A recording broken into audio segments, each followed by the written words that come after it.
커피 한 잔도 못 타요? 신임 맞아요? 사무실 전체가 조용해졌고 다들 키보드를 두드리던 손을 멈췄습니다. 누군가는 피식 웃었고 또 누군가는 못 들은 척 모니터에 시선을 박았죠. 그날 25 서유진은 입사 3일 만에 밥도 같이 먹기 싫은 애가 됐습니다. 하지만 그 자리에서 유일하게 조용히 자리에서 일어난 사람, 서유진에게 따뜻한 캔커피 하나를 건넨 사람은 모두가 무시하던 만년부장 김동석이었습니다.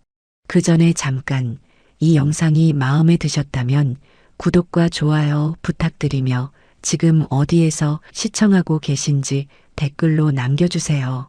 여러분의 이야기도 듣고 싶습니다. 그럼 지금부터 시작되는 이야기 속으로 함께 들어가 볼까요? 커피 한 잔도 못 타요? 신임 맞아요? 사무실 전체가 조용해졌고 다들 키보드를 두드리던 손을 멈췄습니다. 누군가는 피식 웃었고 또 누군가는 못 들은 척 모니터에 시선을 박았죠. 하지만 그 자리에서 유일하게 조용히 자리에서 일어난 사람, 서유진에게 따뜻한 캔커피 하나를 건넨 사람은 모두가 무시하던 만년부장 김동석이었습니다. 기획팀 팀장 최대리가 회의실에서 막 나온 참이었죠. 서유진은 말없이 서류철을 아는 채 얼어붙은 듯 서 있었고요. 입사한 지 고작 사흘, 인사조차 또박또박하고 눈빛도 또렷했던 그 아이는 그날 그 한마디에 눈치 없고 싸가지 없는 신입으로 낙인 찍혔습니다. 점심시간이 되자 팀 사람들은 하나 둘씩 외근 핑계를 대며 사라졌고 누구 하나 유진에게 같이 가요 소리 한마디 건네는 이 없었죠. 사무실에 혼자 남은 유진은 자기 책상에 조용히 앉아 컵라면 뚜껑을 덮은 채 휴대폰만 만지작거리고 있었습니다. 그때 조용히 자리를 박차고 일어난 사람, 바로 만년부장이라 불리는 김동석이었습니다. 이거라도 마시게 그가 내민 건 편의점 캔커피 하나였습니다. 유진은 놀란 듯 고개를 들었고 김 부장은 시선도 마주치지 않은 채 책상 위에 툭 커피를 내려놓고 말없이 다시 자리로 돌아갔죠. 누구도 그를 주목하지 않았고 심지어 유진조차 제대로 고맙다는 말을 하지 못했지만 그 한 장면은 묘하게 기억에 남는 구석이 있었습니다. 김동석은 회사에서 가장 오래된 직원 중 하나였습니다. 30년 가까이 다녔지만 여전히 부장, 팀원도 없이 혼자 꿋꿋이 자리를 지키며 실무만 도맡아 하는 존재. 아무도 그의 말에 귀 기울이지 않았고 회식 때면 항상 말석에 앉아 조용히 술잔만 비우곤 했죠.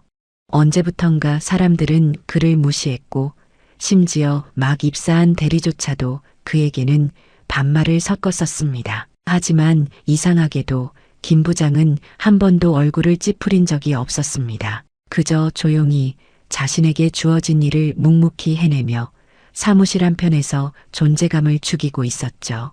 사람들은 그를 무능하다고 말했고 윗사람들 눈밖에 난 인물이라고 단정지었습니다. 그런 김동석이 유일하게 말을 건넨 대상이 바로 신입사원 서유진이었습니다. 사람들한테 너무 신경 쓰지 마. 다들 자기 일하기에도 바쁜 사람들이니까. 그가 말하는 톤은 낮았고 시선은 여전히 모니터에 머물러 있었습니다. 유진은 그 말을 듣고 말없이 고개를 끄덕였고요.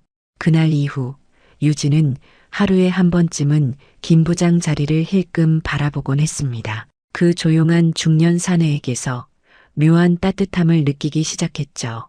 그런 와중에 유진은 회사 생활에서 점점 어려움을 겪기 시작했습니다. 동기들과도 자연스럽게 거리가 생겼고 회의에선 의견을 내도 묵살당하기 일쑤, 서류를 올리면 이게 뭐야.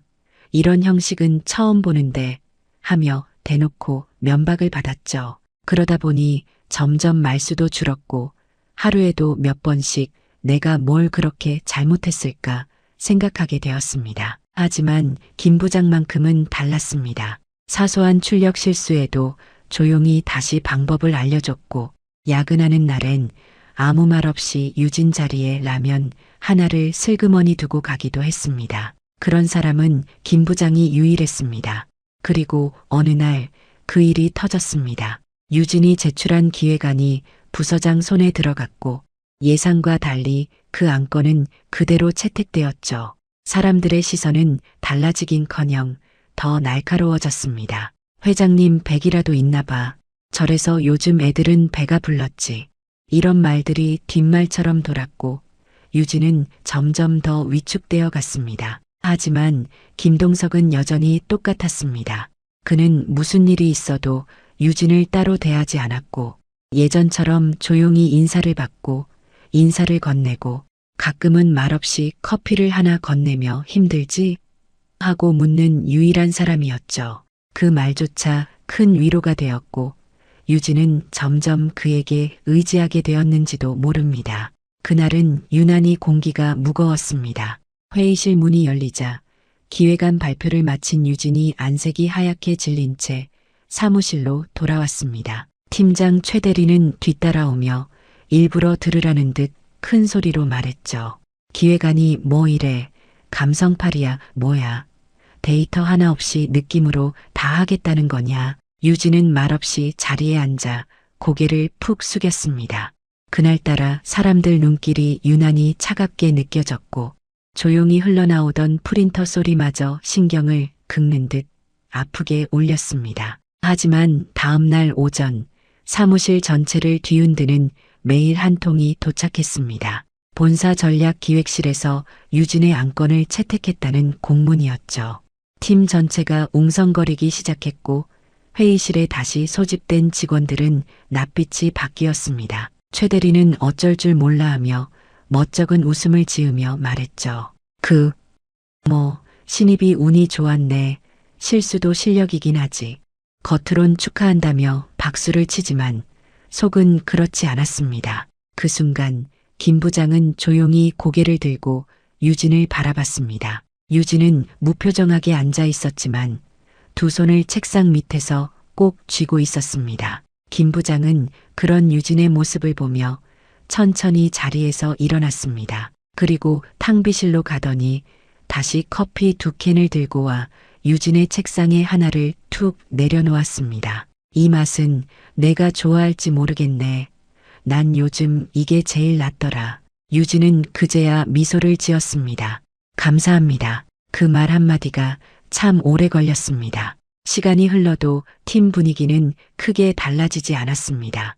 겉으론 달라진 척하지만 유진에 대한 시선은 여전히 싸늘했고 사무실에서는 오히려 백있나 보다 회장님 친척이라더라는 말이 돌기 시작했죠. 사람들은 이유 없는 성공을 받아들이지 못합니다. 그리고 그 이유가 자기보다 어린 여자라는 사실에 더 민감해졌고요. 하지만 유진은 점점 더 단단해졌습니다. 김 부장의 조용한 격려 덕이었을 겁니다. 야근하던 어느 날 유진은 김 부장에게 물었습니다. 부장님은 왜 이렇게 오래 계셨는데 승진 안 하셨어요? 김 부장은 컴퓨터 화면에서 눈을 떼지도 않고 대답했습니다. 다 그럴 이유가 있는 거지. 누구는 윗자리 욕심 없어서 그렇고 누구는 잘 보여야 할 사람한테 안 잘 보여서 그렇고. 유진은 입을 다물고 고개만 끄덕였습니다. 그 말에서 묘한 씁쓸함이 느껴졌죠. 며칠 뒤 부서 워크숍이 있던 날이었습니다. 산속에 있는 연수원에서 1박 2일로 일정이 잡혔고 유진은 어쩔 수 없이 참석하게 됐습니다. 첫날 저녁 고기 굽는 자리에서 또다시 문제가 터졌죠. 최 대리가 술에 취해 유진에게 말을 걸었습니다. 유진 씨, 진짜 회장님 딸이라는 말이 있던데 사실이야? 순간 술잔을 들고 있던 사람들 모두가 유진을 쳐다봤습니다. 유진은 잠시 정적을 깨지 않고 있다가 고개를 저었습니다. 그런 거 아니에요. 하지만 그 순간 김 부장이 술잔을 내려놓으며 말했습니다. 그런 말 왜 하십니까? 확인도 안 된 얘기 함부로 꺼내는 거 아닙니다. 최 대리는 헛기침을 하며 얼버무렸지만 분위기는 이미 싸늘하게 식어 있었습니다. 그날 밤 유진은 숙소 앞 벤치에 혼자 앉아 있었습니다. 그리고 김 부장이 옆에 와 앉았습니다. 달빛이 나무 사이로 비치고 산바람이 얼굴을 스치고 있었습니다. 힘들겠네. 요즘 김 부장의 목소리는 낮았고 그 어조에는 묘한 안쓰러움이 묻어났습니다. 유진은 고개를 숙인 채 말했습니다. 괜찮아요. 다 견딜 수 있어요. 그때 김 부장은 처음으로 유진을 똑바로 바라보며 말했습니다. 내가 보기엔 너 참 잘하고 있어. 그 한마디에 유진은 아무 말 없이 눈을 감았습니다. 눈물이 나올까봐 참는 듯 그렇게 조용히 앉아 있었습니다. 워크숍이 끝난 다음 주 회사는 이상하리만큼 조용했습니다. 말 한마디에도 눈치를 보게 되는 분위기 속에서 유진은 예전보다 더 고요하게 움직였고 사람들의 시선은 여전히 묘하게 얽혀 있었습니다. 눈에 띄지 않게 하려고 애쓰는 듯하지만 그 눈빛 안엔 경계와 호기심이 함께 섞여 있었죠. 그리고 며칠 후 한 통의 인사공지가 모든 걸 뒤바꿨습니다. 본사에서 내려온 내부 인사 발표.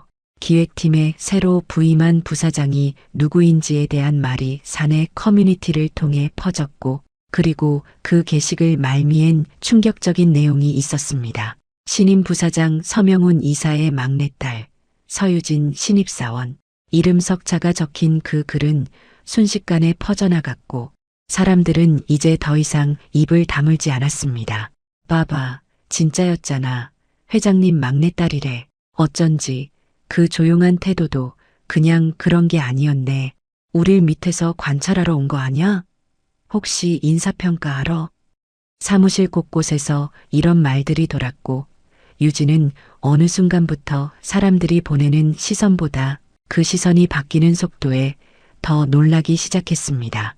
점심시간이면 아무도 부르지 않던 동기들이 갑자기 다가와 같이 가자고 말했고 회의 시간엔 유진이 입을 떼기 전부터 눈치를 살피며 맞장구를 치기 바빴습니다. 그 태도의 변화가 어찌나 노골적인지 유진은 오히려 웃음이 나올 지경이었죠. 하지만 단 한 사람, 김동석은 달라지지 않았습니다. 예전처럼 조용히 자기 일에 집중하고 커피 타러 가는 길에 묵묵히 유진에게도 한 잔 건네고 무슨 말을 하든 표정 하나 바꾸지 않았습니다.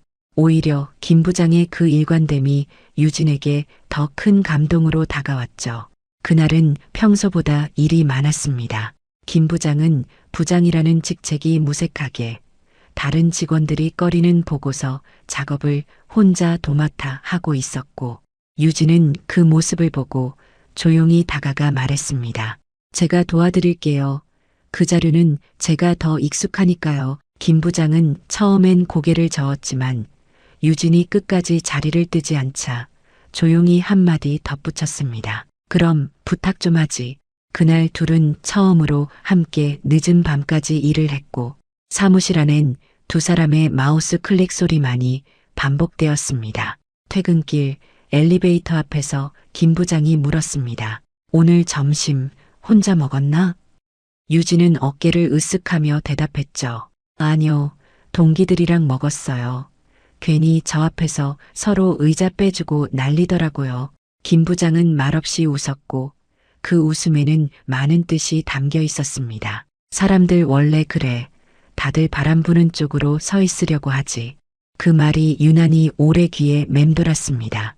며칠 후 유진은 본사 회의에 동석하게 되었습니다. 거기서 아버지인 회장을 직접 만나야 했죠. 서명훈 회장은 많은 사람들 앞에서 유진에게 공식적으로 인사를 건넸고 사내 공지도 통해 본인의 막내딸이 신입사원으로 입사해 현재 5호팀에서 근무 중이라는 사실을 발표했습니다. 그 순간 유진은 단상 아래서 김동석이 말없이 자신을 바라보는 모습을 보았습니다. 그 눈빛은 놀람도 두려움도 아닌 그저 묵묵한 응원의 느낌이었죠.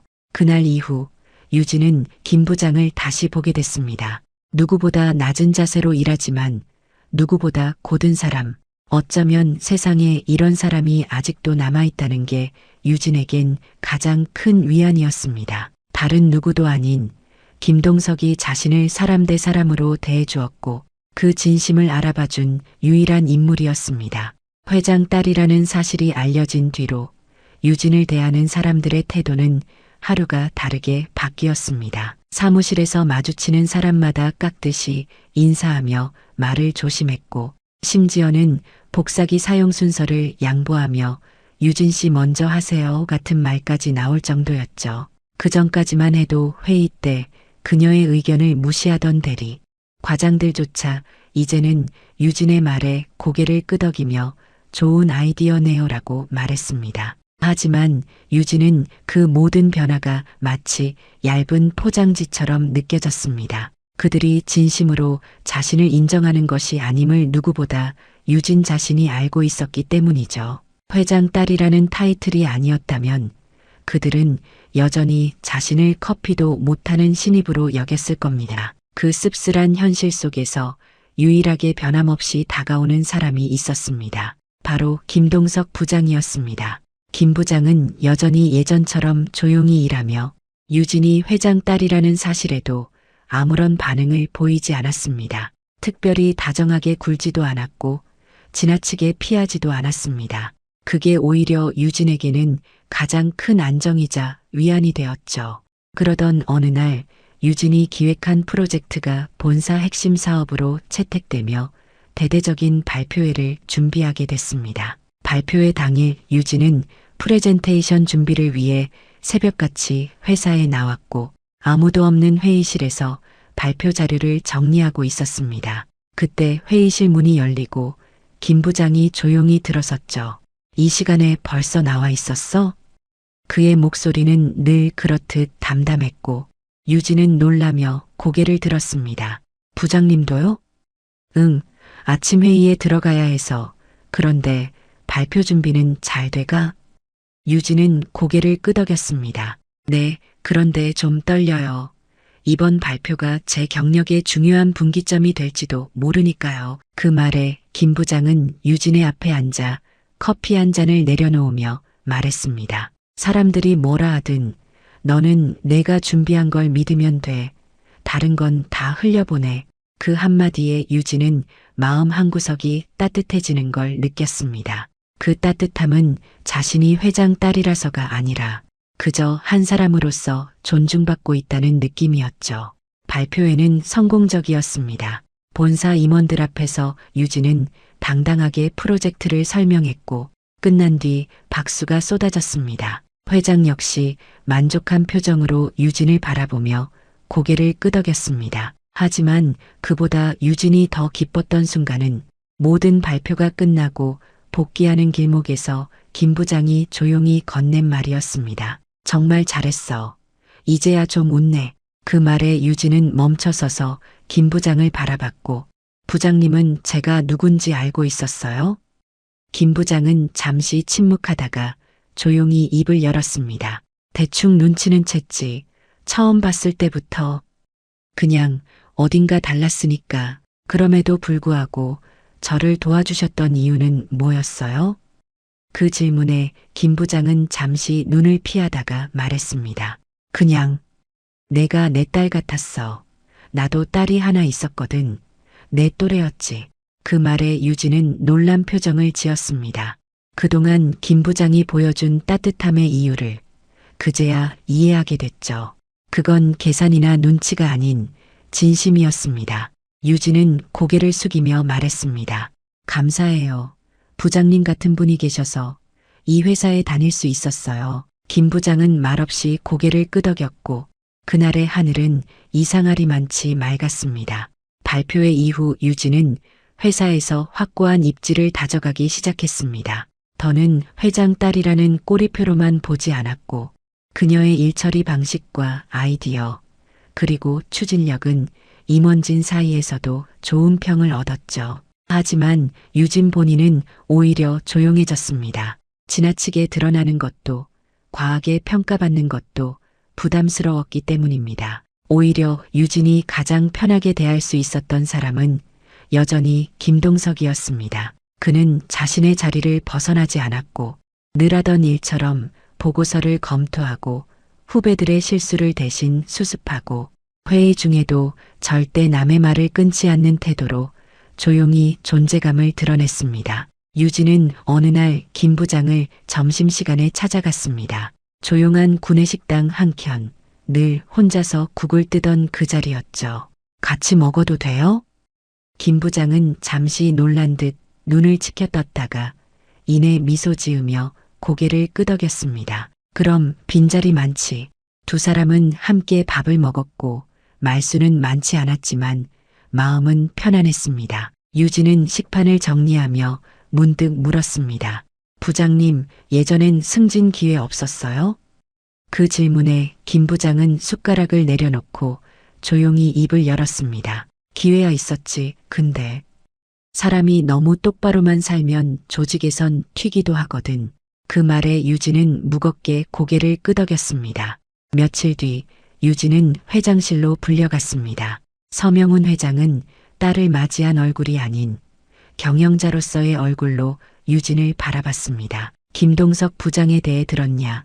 유진은 잠시 말을 아끼다 고개를 끄덕였습니다. 많이 들었어요. 그리고 직접 보면서 느꼈고요.